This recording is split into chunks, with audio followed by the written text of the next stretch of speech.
Assalamualaikum warahmatullahi wabarakatuh. Pada kesempatan kali ini, kita akan membahas pengaruh gaya komunikasi terhadap harmoni dan produktivitas dalam keluarga. Apa itu definisi keluarga? Keluarga adalah kelompok sosial yang terdiri dari individu-individu dengan hubungan darah, pernikahan, atau ikatan lainnya yang saling mendukung dan membentuk dasar bagi perkembangan moral serta kepribadian anak.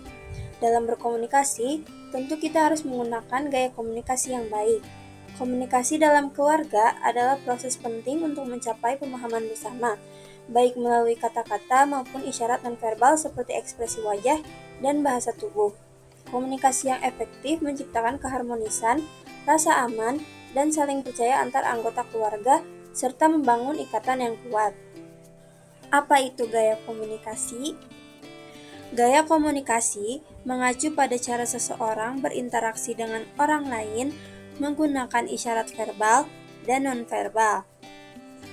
Adapun jenis-jenis komunikasi, yang pertama ada jenis komunikasi asertif, yaitu komunikasi yang terbuka satu sama lain dan saling menghormati. Jenis komunikasi yang kedua yaitu pasif. Jenis komunikasi ini cenderung mengalah dan menghindari konflik. Jenis komunikasi yang ketiga yaitu agresif.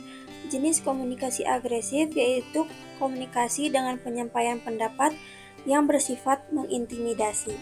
Jenis komunikasi yang keempat yaitu pasif agresif. Jenis komunikasi ini merupakan komunikasi dengan menunjukkan agresi secara tidak langsung. Gaya komunikasi yang kita gunakan di keluarga dapat menciptakan berbagai dampak, baik dampak positif maupun negatif. Yuk kita bahas satu persatu. Yang pertama, gaya komunikasi asertif. Gaya asertif adalah cara komunikasi yang penuh kepercayaan diri namun tetap menghargai orang lain. Dalam keluarga, gaya ini mendukung keterbukaan dan penghargaan satu sama lain. Misalnya, ketika ada masalah, setiap anggota keluarga bisa berdiskusi secara jujur tanpa merasa takut dihakimi. Hasilnya, hubungan jadi lebih erat dan saling mendukung. Yang kedua, gaya komunikasi agresif. Berbeda dengan asertif, gaya komunikasi agresif seringkali melibatkan nada tinggi, paksaan, atau dominasi. Meskipun tujuannya mungkin untuk menyelesaikan masalah, dampaknya justru sebaliknya. Gaya ini menciptakan ketegangan, jarak emosional, dan bahkan rasa takut di antara anggota keluarga. Yang ketiga, gaya komunikasi pasif.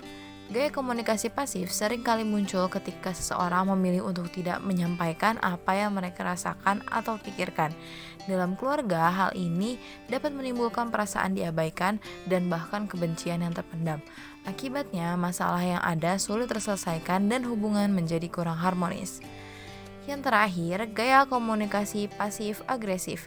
Gaya ini cenderung tidak langsung dalam menyampaikan perasaan, sering menggunakan kata sindiran atau komentar tidak jelas. Dampaknya adalah kebingungan dan ketidakpastian. Anggota keluarga mungkin tidak tahu apa yang sebenarnya dirasakan atau diinginkan oleh anggota lain. Agar komunikasi yang baik dapat terbentuk, ada beberapa langkah sederhana yang bisa kita mulai terapkan dalam keluarga. Yang pertama, mulai sejak dini. Komunikasi yang baik sebaiknya dibiasakan sejak dini.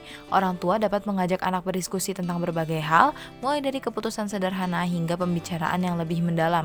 Hal ini tidak hanya memicu keterbukaan anak, tetapi juga membangun kebiasaan komunikasi dua arah yang sehat.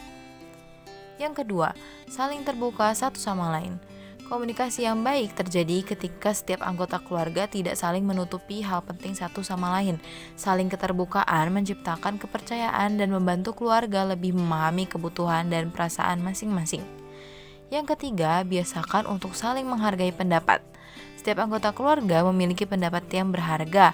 Dengan saling menghargai, kita bisa menciptakan lingkungan yang aman untuk berdiskusi, bahkan ketika ada perbedaan pandangan. Ini akan membuat setiap individu merasa dihormati dan didukung. Itulah beberapa pembahasan tentang hubungan komunikasi dengan harmoni dan produktivitas dalam keluarga. Dengan menerapkan prinsip-prinsip komunikasi yang baik, sebuah keluarga dapat menciptakan lingkungan yang harmonis dan produktif. Komunikasi yang sehat tidak hanya meningkatkan hubungan antar anggota keluarga, tetapi juga mendukung perkembangan pribadi setiap anggota keluarga.